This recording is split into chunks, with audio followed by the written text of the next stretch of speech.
Marcher vous fait gaspiller votre temps dans les futilités.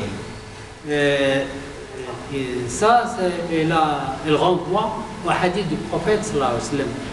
Le prophète sallallahu alayhi wa sallam est passé, il a vu des gens se grouper dans la rue. Et il dit, il faut donner le droit de la rue. Il disait, c'est quoi le droit de la rue? Il dit, le droit de la rue, c'est il ne faut pas rester longtemps dans la rue, il ne faut pas regarder les passants, surtout les femmes qui passent, il ne faut pas regarder, il faut baisser le regard et laisser les gens, n'empêchez pas les gens de passer. Laissez le passage, baissez le regard et parlez doucement. Et ne restez pas longtemps. Alors Abu Darda a fait la même chose. Il venait chez les jeunes gens, ils disent il faut donner le droit de la rue. Et le meilleur endroit pour vous, c'est la maison. Quand vous êtes à la maison, vous ne regardez pas les passants et vous parlez discrètement.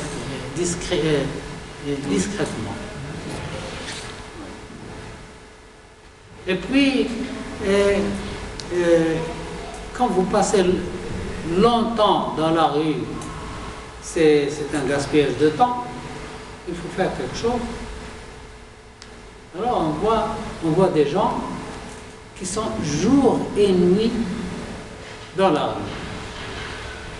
Ou bien au café, ou bien contre le mur. Tout le temps. Il y a des jeunes gens, qui passent tout le temps contre le mur.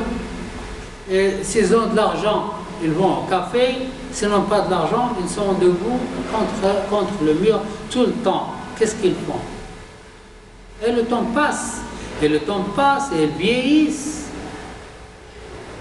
Imaginez quelqu'un qui a passé toute sa jeunesse dans la rue sans rien faire. Qu'est-ce qu'il attend?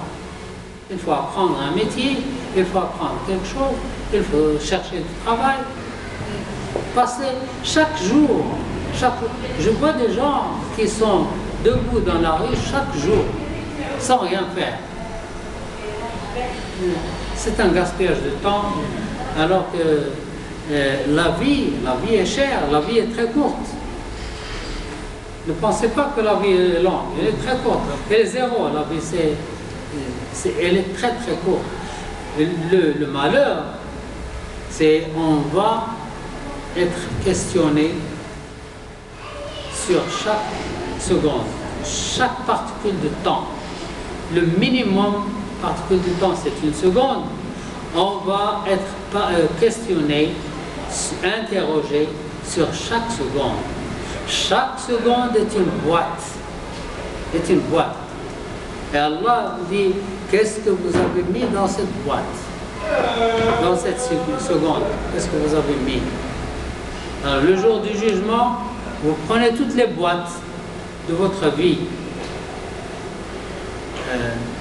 Combien de boîtes y a-t-il dans... Alors, une minute, c'est 60 boîtes. Une heure, c'est 360 boîtes. Le jour, c'est multiplié par 24. Le mois, c'est multiplié par 30. L'année, c'est multiplié par 12. Et regardez combien de boîtes dans une année. Et pour une personne qui a vécu 60 ans, alors multiplié par 60. Et vous regardez, vous aurez une idée combien de boîtes une personne qui a vécu 60 ans, combien de boîtes. Et qu'est-ce qu'il a mis dans ces boîtes? Il y a quelqu'un qui trouve des scorpions et d'autres qui trouvent des trésors. Il faut trouver des trésors. Il ne faut pas trouver des choses dangereuses. Il ne faut pas gaspiller le temps. Ça ne veut pas dire que il faut travailler jour et nuit, non. Mais diviser quand même, diviser le temps, un tiers pour le travail, 8 heures pour le travail, 8 heures pour reposer, 8 heures pour la famille dormir, etc. Il faut mener une vie raisonnable quand même. Parce que toute la vie sans rien faire, c'est grave. Il y a des gens qui ont 40 ans ou plus ou moins, 40 ans, ils ne font rien. Qu'est-ce qu'ils attendent? Peut-être qu'ils ont encore leurs parents en vie pour leur donner à manger. Et un jour, les parents vont mourir. Qu'est-ce qu'ils vont faire? Il faut chercher un travail pour faire quelque chose.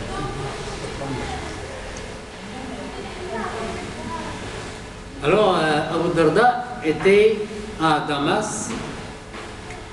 Muawiyah ibn Abi Sufyan était le roi.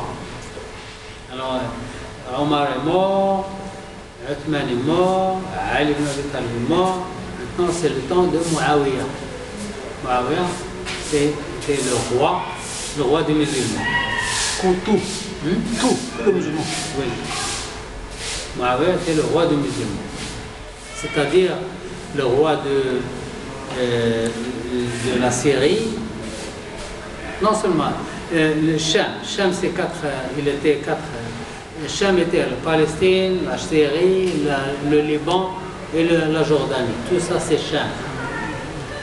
Muawiyah était le roi de Cham.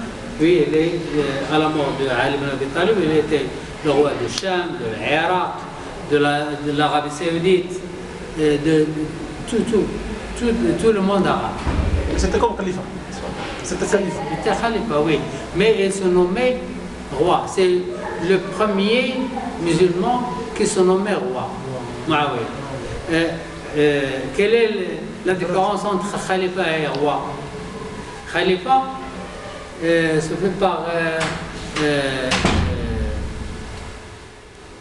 on fait des élections. On fait des élections. Et on choisit le meilleur. Le roi, non. Le roi, c'est héritier. Quand le roi meurt, c'est son fils qui prend le pouvoir.